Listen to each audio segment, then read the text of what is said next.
다음과 같이 좀 재밌는 이야기가 있습니다.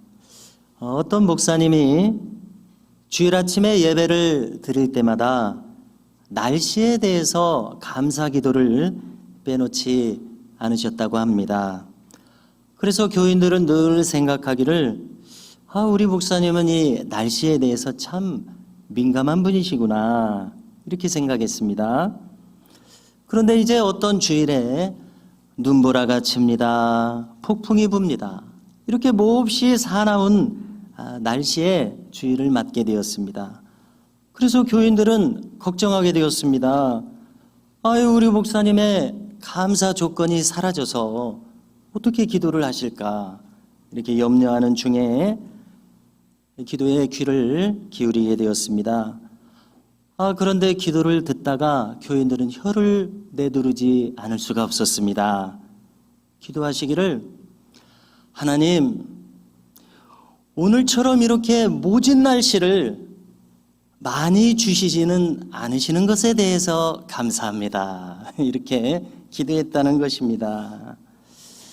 우리 모두가 음력 설날을 맞았습니다. 올해에는 모든 교우들과 또 방문하신 자녀분들, 친지분들, 여러분들 모두에게 하나님의 크신 은혜가 더욱 충만한 한 해가 되시기를 바랍니다. 우리가 똑같은 환경을 살지라도 혹시 1년 중에 아주 어려운 어떤 환경이 우리에게 닥칠지라도 범사에 감사할 수 있는 우리가 되었으면 좋겠습니다. 범사에 감사하라. 이 말씀은 되새겨서 생각해보면 무슨 뜻입니까? 아예 감사하는 사람이 되라, 이런 뜻이라고 생각합니다. 그래서 우리가 하나님께서 원하시는 그런 태도를 가진 사람이 된다면 어떻게 어두움이 우리의 인생길에서 우리에게 머물며 우리에게 깃들일 수 있겠습니까? 그래서 하나님의 놀라우신 축복과 광명한 빛 속에서 걸어갈 수 있는 비결은 우리가 감사하는 사람이 되는 것이라고 믿습니다. 북한 땅에서 탈출해서 우리 대한민국에서 살고 있는 분들을 탈북민 혹은 세터민이라고 우리가 부르고 있습니다. 평생 살던 그 고향을 등지고서 이 남한 땅으로 탈출하게 되는 것은 이 인간의 자유라고 하는 것이 그분들의 목숨만큼이나 소중했기 때문 아니겠습니까? 그러므로 그들은 하나같이 그저 살기 위해서 목숨을 무릅쓰고라도 이 땅으로 이렇게 넘어오게 되는 것입니다. 자, 이분들의 말을 들어보니까요, 이분들이 놀라게 되는 것은 첫째로 이 먹을 음식이 이렇게 풍족하다는 것입니다. 그리고 둘째로 살 수 있는 집을 우리 정부에서 주게 된다는 겁니다. 그래서 비록 월세를 내야 하긴 하지만은 아무런 걱정 없이 편안하게 잠을 잘 수 있는 이 나만의 집을 가질 수 있다는 것이 그렇게 감사하고 마음이 편안하다는 것입니다. 그래서 이분들은 우리 대한민국에 살게 되면서 보는 것마다 만나는 것마다 다 새로운 문화 아니겠습니까? 그래서 매사가 신기하다는 것입니다. 그래서 재미있는 것 중에 하나는 밥을 짓는데 이 밥솥이 말을 하더라는 거예요. 그래서 그들은 북한의 표현으로 이 말하는 밥솥을 말가마라고 한답니다. 그래서 생각해 보니까 말하는 가마솥이라는 그런 뜻인 것 같아요. 말가마. 참 얼마나 재밌습니까? 이분들은 대한민국의 시민권, 즉 주민등록증을 받는 순간 이제 정말 나에게 평화가 찾아왔구나 하는 안도감 속에서 이분들은 중국을 거쳐서 태국을 거쳐서 저 몽골 땅을 거쳐서 이렇게 수많은 죽음의 고비를 넘기고서 이국 땅을 시민권이 없는 그 서름 속에서 살던 그 모든 그런 고생스러운 마음을 이제는 다 잊어버리게 된다고 합니다. 시민권이 무엇입니까? 그것은 내가 바로 그 나라의 백성이라는 증명입니다. 왜 북한의 시민권을 그렇게 아무런 미련 없이 버리고 남한의 시민권을 얻고자 하는 것입니까? 그 이유는 정말 단순한 이유 하나밖에 없지 않습니까? 이 남한이 훨씬 더 살기 좋은 자유의 나라이기 때문입니다. 이제 오늘 말씀을 보십시오. 사도 바울은 말합니다. 20절에서 그러나 우리의 시민권은 저 하늘에 있는지라. 이 말은 무슨 뜻입니까? 우리는 이 땅에서 발을 디디고 살아가고 있습니다. 그러나 우리의 진정한 시민권은 그저 이 땅에 있는 것이 아니라 저 하늘에 있다는 그런 뜻 아닙니까? 얼마나 놀라운 마음의 태도입니까? 참으로 놀라운 말씀입니다. 바울은 유럽으로 건너가서 첫 교회를 세웠었던 이 빌립보 교회, 빌립보 교우들에게 그러면 우리가 신앙을 가지고서 어떻게 살아야 하는가 확실한 교훈을 주고자 합니다. 가만히 보니까 주변의 사람들을 살아가는 모습을 보니까 참 더 나은 삶이 있는데 저급한 삶을 살아갑니다. 때때로 추한 모습으로 살아가고 있습니다. 그래서 사도 바울은 결론을 내리기를 참 그와 같이 살아간다면 그들의 삶의 마침은 멸망이다. 그들은 어떤 모습으로 살아가는가? 그들의 신은 그들의 배다. 그들의 이 영광이라고 생각하는 것은 그들의 부끄러움 속에 있다. 그들은 땅의 일을 생각하면서 살아간다. 이렇게 안타까워하고 있습니다. 그들의 신은 배다. 이건 무슨 뜻입니까? 신이라고 하는 것은 무엇입니까? 사람들이 최고의 가치로 여기는 것을 말합니다. 사도 바울이 가만히 보니까 주변에 수많은 사람들이 그 최고로 생각하는 가치가 그래서 결국 결론을 내리고 보니까 그들의 배라는 것입니다. 그들의 배를 채우는 것, 배불리 먹는 것, 그것을 위해서 돈을 그렇게 추구하는 것, 이것만을 그들의 최고의 가치로 생각하면서 살아가더라는 것입니다. 그리고 이제 가만히 또 살펴보니까 그러기 위해서 부끄러운 일을 개의치 않더라는 것입니다. 서슴지 않습니다. 정당하게 돈을 번다면 누가 뭐라고 하겠습니까? 그렇지 않습니까? 성경은 일하지 않는 자는 먹지도 말라고 합니다. 성경의 노동과는 분명합니다. 노동은 신성한 것이다. 그래서 저 500년 전의 종교개혁자 칼빈은 그런 성경을 한마디로 요약해서 우리에게 제시해 주기를 저 유명한 직업 소명서를 이야기했었습니다. 이렇게 목회하는 목사만이 성직이 아니라는 뜻입니다. 어떠한 직업을 가지고 살아가더라도 그 직업을 통해서 하나님의 뜻을 받들며 살아가기에 모든 직업은 성직과 동등한 가치를 가진다고 하는 것이 저 놀라운 직업 소명설입니다. 얼마나 놀랍고 귀한 생각입니까? 이처럼 우리가 직업을 가지고서 이 땅에서 경제활동을 하면서 살아가게 되는데 이것은 참으로 신성한 일이라고 하는 것을 우리 모두는 분명히 알고 있어야 하겠습니다. 그러나 저 빌립보 교우들 주변에 있는 사람들의 모습을 보니까 오직 돈만을 추구하기에 그들은 도덕과 윤리를 땅에 버려버리고 말았습니다. 그래서 때때로 어떤 사람들은 뇌물을 받습니다. 남을 속입니다. 칼만 안 들었지 남의 것을 빼앗고자 합니다. 이것이 바로 부끄러운 모습이라는 것입니다. 더 나은 삶의 모습이 있는데, 더 그 영혼을 윤택하게 그 생명이 충만한 삶의 모습과 태도가 있는데 이 윤리와 도덕을 버림으로써 자기가 그것을 통해서 이익을 얻는 것 같지만은 결국은 자기의 영혼을 스스로 해치고 있더라는 그 안타까운 마음을 오늘 말씀에서 우리에게 해주고 있습니다.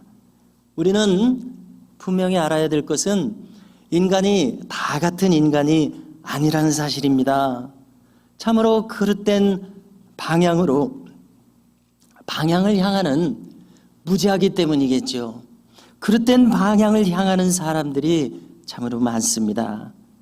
하나님의 법도가 없이 살아간다면 어찌 그 삶이 인간다운 참된 삶이겠습니까?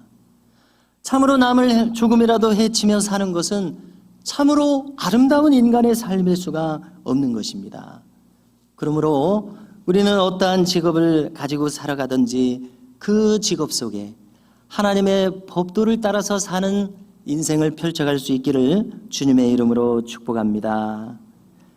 그래서 우리가 종사하는 직업 속에 성실함이 그 안에 있고, 그리고 서로를 향한 신의가 있고, 또 내가 상대하는 분을 향한 봉사가 있고, 그렇게 해서 남을 유익하게 하면서 더 나아가서 그리스도의 사랑까지 베풀 수 있다면 우리의 삶은 참으로 더할 나위 없이 복된 인생이요 보람된 인생이 될 것이라고 확실히 믿습니다.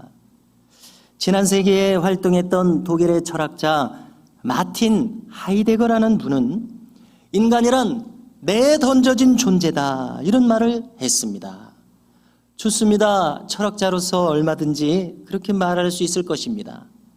인간이란 신을 볼 수도 없고 만질 수도 없는 존재라고 생각되기에 얼마든지 내던져진 그저 이처럼 막막한 존재라는 생각을 얼마든지 할 수 있을 것입니다.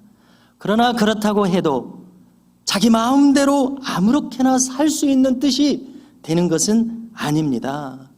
오늘 말씀에서 바울은 말하지 않습니까? 아무렇게나 살아간다면 그들의 마침은 멸망이라. 그래서 바울은 이것이 안타깝기에 눈물을 흘리면서 당부하노라 이야기합니다. 그렇게 살아간다면 멸망만이 기다리고 있다. 그러기에 바울은 사랑하는 빌립보 교인들에게 단호하게 이렇게 말합니다. 너희는 함께 나를 본받으라. 이 성경에 놀라운 말씀이 참 많습니다. 자, 우리 부모님들이 이 자리에 다 계시죠.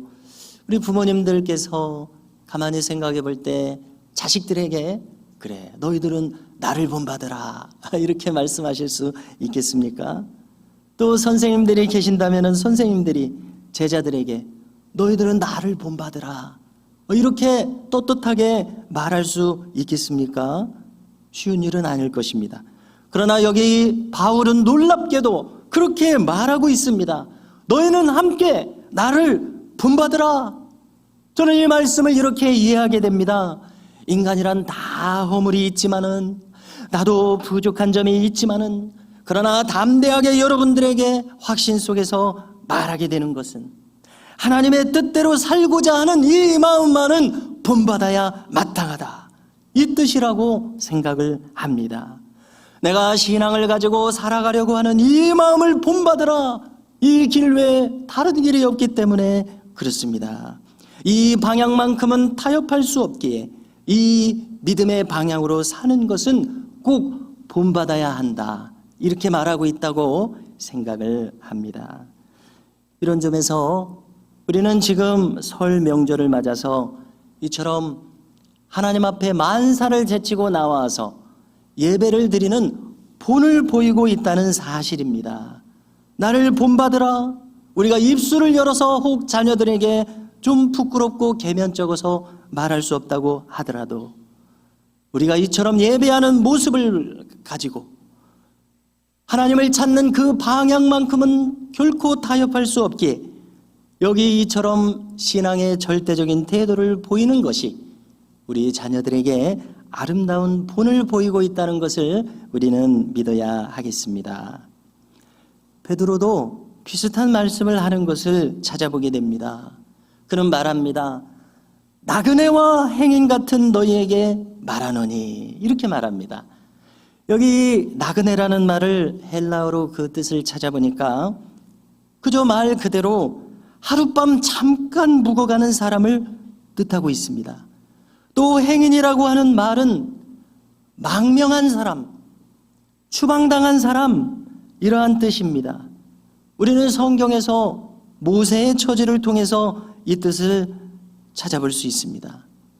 그는 그렇게 이제 그의 인생 앞에서는 어디 실패를 꿈이나 꾸어봤겠습니까? 애굽에서 40년 동안 왕자로 살던 모세가 하루아침에 왕실에서 쫓겨나서 저 미디안 사막 광야에서 40년을 망명자로 살았습니다. 어디 마음 붙일 데가 어디 있었겠습니까?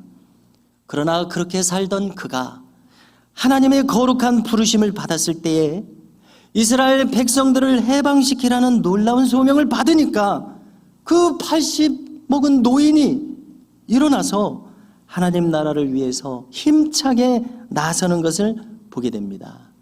그렇습니다. 바로 이 점이라고 생각이 들어집니다. 우리가 하나님 나라의 백성이라고 하는 것을 분명하게 깨닫고서 살아간다면 이 땅에서 잠시 나그네로 머무는 이 세상에서 나는 어떤 태도로 살아야 할지가 분명해진다고 생각합니다. 그래서 베드로도 조금 전에 나그네와 행인 같은 너희를 권하노니 이 말씀에 이어서 이렇게 이야기합니다. 영혼을 거스려 싸우는 육체의 정욕을 제어하라. 우리가 저 하나님 나라의 시민답게 살아가는 것은 우리 영혼에게 생명을 주는 일입니다. 그러나 반대로 이 세상의 욕심을 따라서 살아간다면은, 이 육체의 욕망을 만족시키기 위해서 살아간다면은 이 세상에 속해서 저 악한 영의 뜻대로 살고 말게 되는 것입니다. 그러므로 우리가 살아가는 이 세상의 삶 속에 생명이냐 사망이냐의 이 싸움이 벌어지고 있다는 사실을 우리는 잊어서는 안 되겠습니다. 지난 20세기에 100대 사상가 중에 한 명으로까지 인정받고 있는 엘리자베스 퀴블러 로스라고 하는 분의 이 가르침에 대해서 일전에 나눈 적이 있습니다. 다시 한번 그것에 대해서 생각해 보고자 합니다. 이분은 한마디로 죽음에 대해서 전문적으로 연구했던 분입니다. 시카고 대학교의 신학생 4명이 이 엘리자베스 퀴블러 로스 교수님에게 와서 죽음에 대해서 한번 연구해 주십시오 라고 했을 때에 그는 매주 세미나를 하면서 500명의 말기 환자들과의 인터뷰를 시행하게 됩니다. 그리고 그 인터뷰를 통해서 정리된 것을 우리에게 전해주고 있는데요. 죽음과 죽어감이라는 책에서 우리말로도 번역되어 있습니다. 그는 죽음에 대해서 심층적으로 연구한 것을 우리에게 알려줍니다. 그는 죽음을 5단계로 설명하게 됩니다. 먼저 사람들은 내가 이제 시한부 판정을 받게 되었을 때에 이 죽음을 부정하고 싶어 합니다. 그리고 그 다음은 아니 도대체 이렇게 많은 사람들이 있는데 건강하게 살다가 죽는 사람도 많은데 왜 이런 일이 나에게 일어나야 하는가? 신을 향해서 분노하는 단계가 있게 된다는 겁니다. 그리고 3번째는 이 죽음을 좀 미루고 싶은 협상하는 단계입니다. 또한 앞으로 착하게 살겠습니다. 이렇게 신과 협상하는 단계입니다. 그러나 이제 4번째는 이제 이 죽음을 피할 수 없다는 상실감의 단계에 이르게 됩니다. 그리고 이제 마지막 5번째는 죽음을 묵묵히 수용할 수밖에 없는 수용하는 단계로 이어진다는 것입니다. 그러므로 이 엘리자베스 퀴블러 로스는 이 죽음에 대해서 우리가 어떠한 태도를 가져야 할 것인가에 대해서 정리해서 말합니다. 그리하여 그는 또 다른 명저 인생 수업에서 이야기합니다. 우리가 인생을 다 살았을 때에 우리 모두가 행복한 것을 원하지만 이 행복이라고 하는 것은 성공과 일치되는 것은 아니라는 놀라운 이야기를 합니다. 성공했다고 행복한 것은 아니라고 이야기합니다. 성공하지 못했다고 해서 불행한 것도 아니라고 합니다. 그러면 어떻게 살 것이냐? 그는 대답합니다.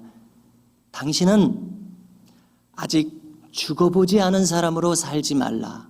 이렇게 이야기합니다. 이거 무슨 뜻이겠습니까? 실제로 죽음을 맞이하기에 앞서서 그에 앞서서 먼저 죽음을 경험하라. 이 뜻입니다. 우리가 죽음을 먼저 경험하면 우리의 마음에서 무슨 작용이 일어납니까? 그는 말합니다. 우리가 살아갈 때 내 마음속에 한쪽에는 간디가 있고 한쪽에는 히틀러가 있다고 이야기합니다. 간디는 우리의 마음속에 있는 최상의 마음입니다. 히틀러는 최악의 모습입니다. 부정적인 모습입니다. 편협하기 짝이 없는 모습입니다. 그러므로 죽음을 미리 경험한다고 하는 것은 내 안에 있는 최상의 것을 살려내는 그 동기가 된다고 그는 이야기합니다. 그는 말합니다. 진정한 행복에 다다르고 싶다면 내 안에 있는 최상의 것을 선택하십시오. 죽음을 미리 경험한다면 최상의 것을 선택할 수 있습니다. 그는 이렇게 힘주어 말합니다. 성도 여러분, 무엇이 최상의 것입니까? 가만히 생각해 보면 그것은 결코 어려운 것이 아닙니다. 우리가 이미 알고 있는 것들입니다. 최상의 것, 그것은 선을 행할 수 있을 때에, 아직 행할 수 있을 때 선을 행하는 것입니다. 내가 줄 수 있을 때 주면서 사는 것입니다. 특별히 물질이 있어서 줄 수 있는 것은 아닙니다. 남을 향해서 무엇인가 선의를 베풀고자 하는 마음, 이 마음이 있느냐 아니냐, 이 큰 차이가 있습니다. 무엇보다도 나로부터 원망을 품고 있는 사람, 원망 들을 만한 일이 있거든 그에게 찾아가서 화평을 이루는 것입니다. 이 일만큼 높은 가치로운 일이 어디 있겠습니까? 또 있습니다. 나에게 해를 끼친 사람 깨끗이 용서하는 것입니다. 이렇게 해서 마음의 짐을 벗어버리는 것입니다. 내가 이제 하나님 앞에 곧 설 사람이기에 깨끗한 영혼을 만드는 것입니다. 이렇게 해서 퀴블러 로스는 말하기를 이렇게 해서 우리는 자신을 용서하는 데까지 이르게 된다고 이야기합니다. 마지막 순간을 위해서 얼마나 중요하고 귀한 준비가 되겠습니까? 자, 우리나라의 기독교 시인 중에 천상병 시인이라는 분을 잘 아실 것입니다. 그분의 유명한 귀천이라고 하는 시가 있습니다.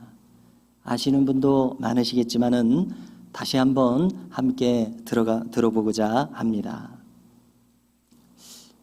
이 시인은 이야기합니다. 나 하늘로 돌아가리라. 새벽빛 와 닿으면 쓰러지는 이슬 더불어 손에 손을 잡고 나 하늘로 돌아가리라.